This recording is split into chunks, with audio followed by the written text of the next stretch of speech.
And welcome to this edition of the Native News Update on this Tuesday, April 3rd. I'm your host for today's program again, Paul DeMain, and many of the stories we read here can be found at our website at IndianCountryNews.com. And here we go. For 2 decades, the Mashantucket Pequot lived like Indian gaming royalty. Luxury cars abounded on their tiny gated reservation of colonial and ranch-style homes in the woods of southeastern Connecticut. The tribe's Foxwoods Casino, the largest in the Western Hemisphere, allowed members to live without concern for money, generating shared revenue stipends that once exceeded $100,000 annually for each adult member of the tribe.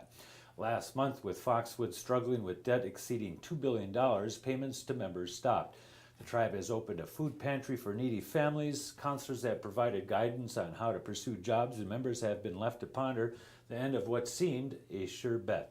The money is not the only source of anxiety. FBI agents have been visiting the reservation and asking about tribal finances, according to 2 people with knowledge of that tribal activity who spoke to the Associated Press on the condition of anonymity to protect the relationship with the tribe.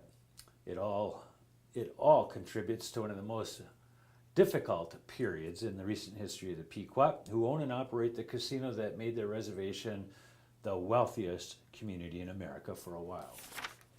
Starting this spring, the casino on Red Lake Ojibwe Reservation in northern Minnesota will offer guided fishing trips on some of the reservation's smaller lakes. The Grand Forks Herald reports that the guide service won't include the tribal waters of Red Lake, but will include trips on more than 25 smaller lakes within the reservation boundaries. Darwin Summer is outfitters manager at Seven Clans Casino, which is offering the trips. Sumner says non-tribal anglers will be able to fish the reservation's small lakes. Sumner said non-tribal anglers have been able to fish the reservation's small lakes in the past as long as they were with a Red Lake band member, but this is the first time package trips are being offered.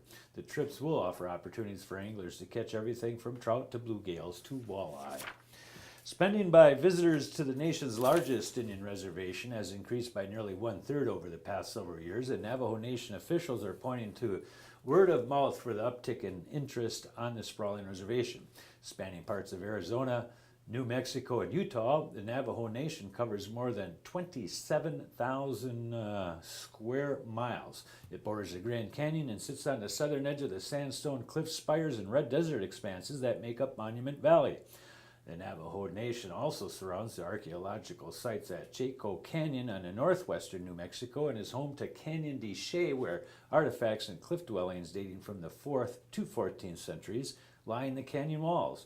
A study done by a Northern Arizona University Research Center for the tribe shows some 600,000 visitors made nearly $113 million in direct purchases on the reservation in 2011. That represents a 32% increase in tourism spending since the year 2002. South Dakotans are living longer, according to a newly released report. Officials are crediting better medical care and better living habits. The average lifespan for people in South Dakota increased from 78 years in 1997 to 80 in 2007, which was most recent year available for analysis based on state health department reports and world life expectancy. The organization compiles data from national, international, and state agencies. The average South Dakota woman has a lifespan of 82.6 years, slightly higher than the national average of 81. The average South Dakota man has a lifespan of 77.2 years compared to 75.9 nationally. Mike McCurry, state demographer and an assistant professor at South Dakota State University, said the lengthening lifespans are due to better living habits, good doctors, and gains on all South Dakota Indian reservations.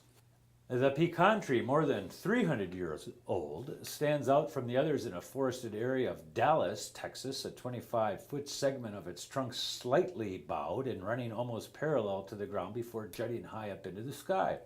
It, like numerous others across the country known as Indian marker trees or trail trees, was bent in its youth by American Indians to indicate such things as a trail or a low water creek crossing.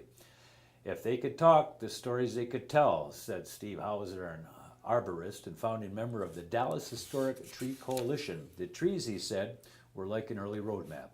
The coalition says its mission of protecting and maintaining the trees is becoming more urgent year by year. The coalition has recognized 4 marker trees in Texas and is investigating reports of some 32 others across the state. The group also serves to celebrate the heritage the trees represent, Hauser said. The Jasper, Georgia-based nonprofit Mountain Stewards has been compiling a database of the trees since 2007, documenting about 1,850 Indian marker trees in 39 states so far.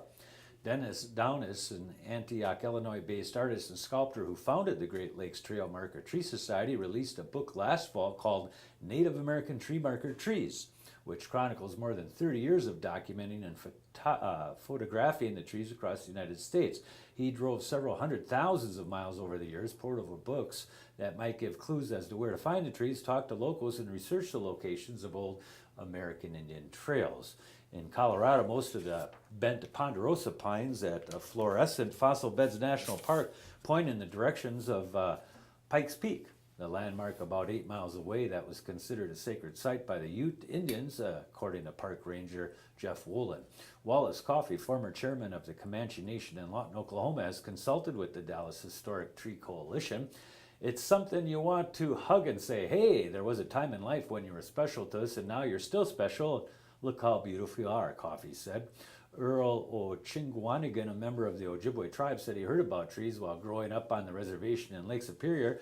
Last year he discovered one in a park near his Crystal Falls, Michigan area there. And you can get more information by going to trailmarkertree.com and check it out. It's kind of interesting when you do find one in the woods. And remember to join us tomorrow when we hope to have Shoshone-Bannock correspondent Mark Trahant back from his trip to Italy, give us an update on the direction of the Republican presidential primary and where we are at with the delegate count and all the other things. And watch for our upcoming interview with Denise Maloney, the daughter of Anime Pictuakwash, and she's going to talk a little bit about the impacts of the Republicans in the United States holding up the reauthorization of the Violence Against Women Act.